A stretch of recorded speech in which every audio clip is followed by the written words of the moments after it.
You want to support Roland Martin Unfiltered? Be sure to join our Bring the Funk fan club. Every dollar that you give to us supports our daily digital show. There's only one daily digital show out here that keeps it black and keep it real as Roland Martin Unfiltered. Support the Roland Martin Unfiltered daily digital show by going to RolandMartinUnfiltered.com.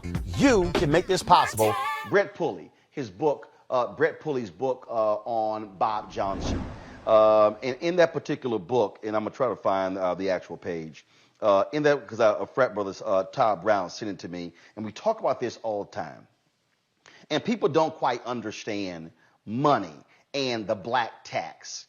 And that is this here, and I'm looking for this photo. Folks, this is going to blow folks out there away.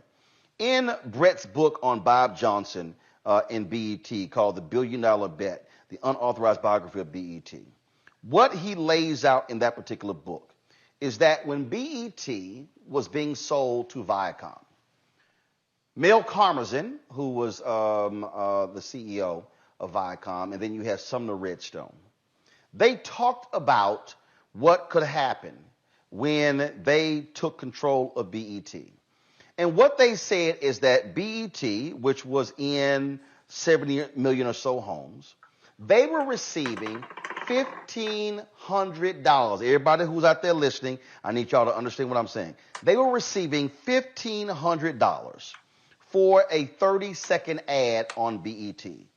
MTV was receiving $8,000 for an equivalent ad on MTV. That means that corporate American advertisers were devaluing black people $6,500 less on BET, which means, Sam Forward, that we talk about BET being sold for $3.3 billion. The reality is that if BET had gotten its fair share for the black consumer, BET should have been sold for at least 3 times that amount as opposed to what they were sold. So when white America is talking about, but oh my goodness, you look at Bob Johnson and Sheila Johnson, and you got Robert Smith, our frat brother. When you look at Oprah and Tiger Woods and Michael Jordan, what they don't want to go to is what Greg just talked about. Oh yeah, Robert Smith is the wealthiest African American in the country, anywhere from 5 to 7 billion. Oprah's 2.5 to 3 billion, but on the billionaire list, Robert is the top, maybe at 7. Jeff Bezos, you just said, is 180. Elon Musk and others, because they're getting full value for their whiteness. You laid it out. I mean, I don't know how to elaborate on that any more than what you said.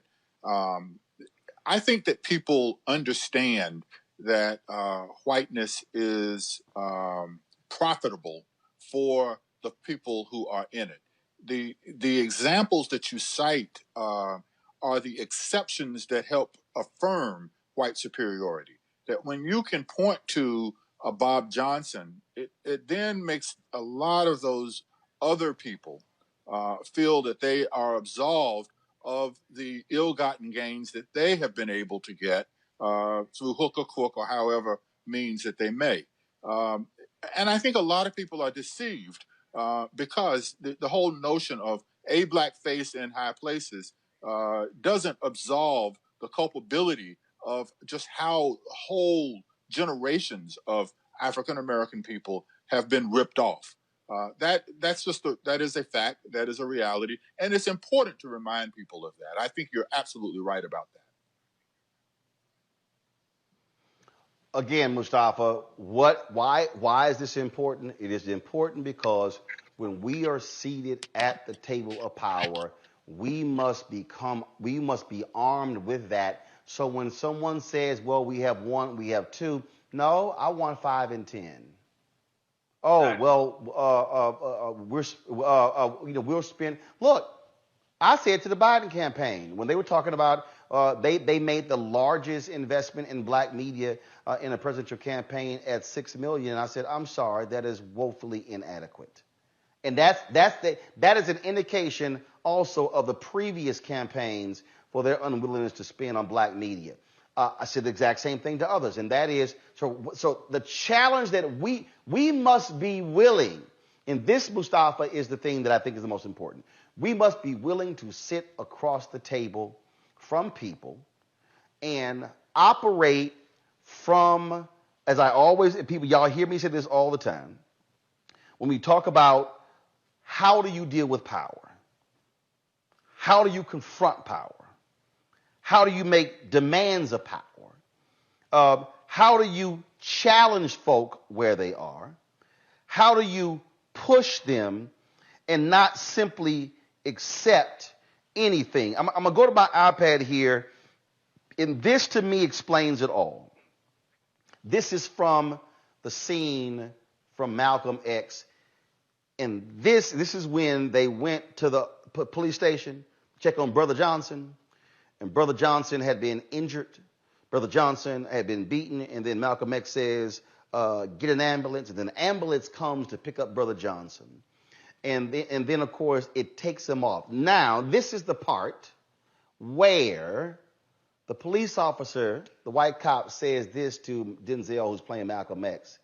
And what Malcolm X says in this 6-second clip should be the absolute mindset of every black person, whether you are in academia, whether you are in politics, whether you are in government, any place in this country, this should be your mantra.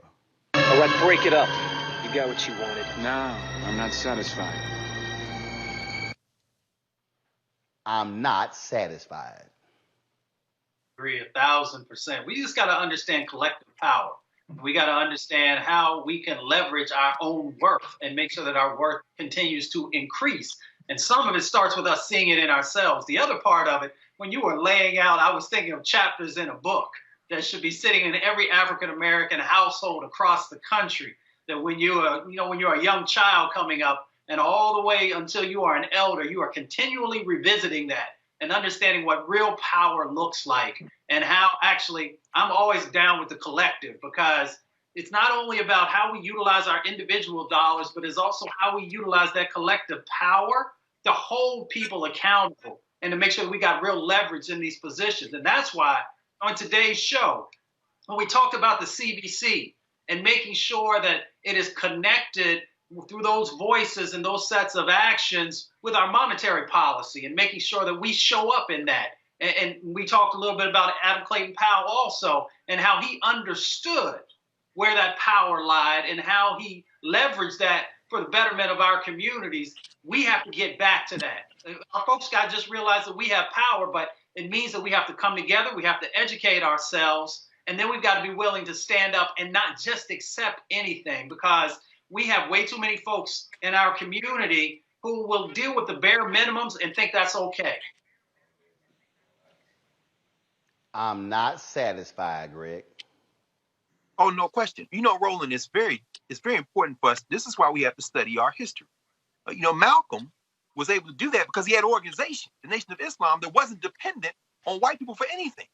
A string of businesses, farmland in the South. So when he said, I'm not satisfied, he's backed up by our organization. Right there in New York, Malcolm was brought into a coalition to protest to get union workers more money and to get better wages in New York by a sister named Anna Hedgeman. Anna Arnold Hedgeman was the sister who led in the Fair Employment Practice Committee work at the behest of A. Philip Randolph. It was Anna Hedgeman that went to Martin Luther King and said, look, man, we hear you going to have a march. Mr. Randolph talking about having a march. So you bring in the justice stuff, because we know you want to get the Civil Rights Act of 1964. We'll bring in the jobs and economic stuff. And that's why the March on Washington 63 was about jobs and justice. What Hedgeman understood, what Randolph understood, is that you have to, as Mustafa said, have a united front. We don't have to all be ideologically the same, but we have to move forward. Finally, Jared Butler's written a book called The Myth of Black Buying Power. And certainly there is something very true to that when you start talking about the question of our collective wealth. However, the basis of wealth is labor. When you organize, you're then able to do what Jared prescribes, what Anna Hedgeman and them understood, which is make demands of policy. That's why when Sam's talking about the CBC, we're talking about the CBC, those are the purse strings. We all pay taxes. Our leverage politically is to get the revenue that we are owed and use that through infrastructure to level some of this playing field. Mark Zuckerman started this pandemic at $54.7 billion. That's what he was worth. It was worth $12 billion more than he was. Now, right now, Buffett's went up to $88.3 billion and Zuckerberg's at 101.7. Why? People using Facebook. People using Amazon. You know who BE by now? Viacom. What else does Viacom own? MTV. Why were they charging so much more for ad? Because black labor, Michael Jackson, Prince, everybody, had made the MTV brand valuable. Now, guess what else Viacom owns?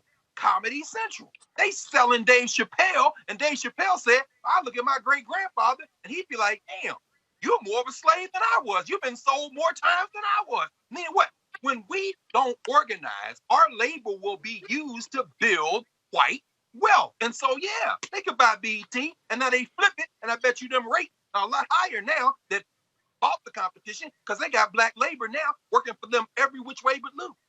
Folks, back to that Roland Martin Unfiltered video. It's time to be smart. When we control our institutions, we win. This is the most important news show on television of any racial background. Y'all put $2, $3, $4, $5, $10, $15, $20, $30 on this and keep this going. What you've done, Roland, since this crisis came out in full bloom. Anybody watching this, tell your friends.